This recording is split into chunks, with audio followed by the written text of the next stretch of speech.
মানুষ কিভাবে পারে তার রবের বিরুদ্ধে যাইতে? যেই রব তাকে এত নিয়ামত দিয়েছে, এই রবের বিরুদ্ধে সে কিভাবে যাইতে পারে? এইবার আসেন, আমরা আল্লাহর সঙ্গে আল্লাহর নিয়ামতের অকৃতজ্ঞ কিভাবে হইতে পারি? কোন কোন পদ্ধতি হইলে আমরা আল্লাহর নিয়ামতের অকৃতজ্ঞ হয়ে যাব? এই বিষয়টা না জানলে আমিও আল্লাহর অকৃতজ্ঞ হয়ে যাব, আমার খবরই নাই।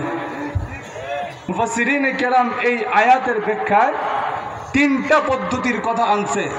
এই তিন পদ্ধতিতে যদি আমরা চলি, আমাদের অজান্তেই আমরা আল্লাহর অকৃতজ্ঞ বান্দা হয়ে যাব। যদি বলেন নাউজুবিল্লাহ। এক নাম্বার হলো আল্লাহকে অস্বীকার করা, আল্লাহর রসুলের তরিকাকে অস্বীকার করা।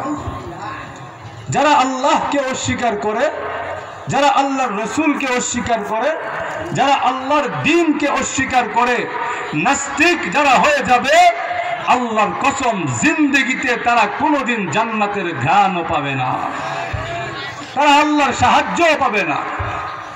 এই জন্যে আল্লাহ জানায় দিছেন, যে আল্লাহকে মানে না, যে আল্লাহর নিয়ামত পায়াও আল্লাহর অকৃতজ্ঞ হয়, তার জিন্দেগি আরেকটা কুকুরের জিন্দেগির মধ্যে কোনো পার্থক্য নাই, বরং কুকুরের জিন্দেগিও তার চেয়ে ভালো। আল্লাহ নিজেই বলেন, উলাইকা কাল আনআম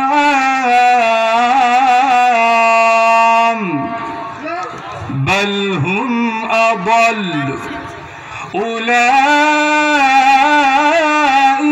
হুমুল গাফিলুন।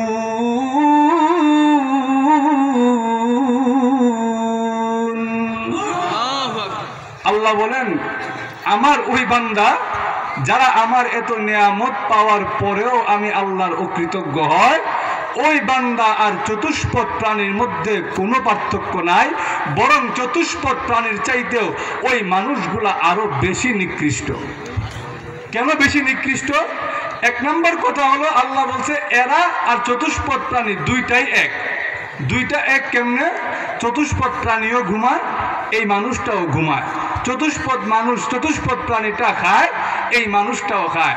চতুষ্পদ প্রাণীটা জীবন যাপন করে, এই মানুষটাও জিন্দেগি যাপন করতেছে। এদের দুইজনের মধ্যে আর কোনো পার্থক্য নাই। দুই নাম্বার আল্লাহ বলছে, চতুষ্পদ প্রাণীর চাইতেও এই মানুষগুলার জিন্দেগি আরো নিকৃষ্ট। কেন নিকৃষ্ট? চতুষ্পদ প্রাণীগুলা তার রব, তার মালিক, তার যে দুনিয়াবি একটা মালিক থাকে, যে তারে খাওয়ান দেয়, হেরে চিনে। কিন্তু এই মানুষটা এত নিয়ামত ভোগ করার পরেও সে তার রব আল্লাহকে চিনে না।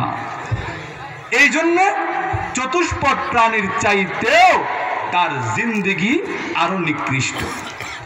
এই হলো এক নাম্বার। দুই নাম্বার, তার জিন্দেগি আরো নিকৃষ্ট কেন? একটা চতুষ্পদ প্রাণী, তার জিন্দেগি আর আখিরাত দুইটাই সমান। তার আখিরাতে কোনো বিচার নাই, আখিরাতে তার কোনো জান্নাত জাহান্নামের বিষয় নাই। কিন্তু একটা মানুষের জান্নাত জাহান্নাম আছে। আল্লাহ রাব্বুল আলামিন কিয়ামতের কঠিন ময়দানে একটা পশু পাখিকে কিভাবে বিচার করবেন? দুনিয়াতে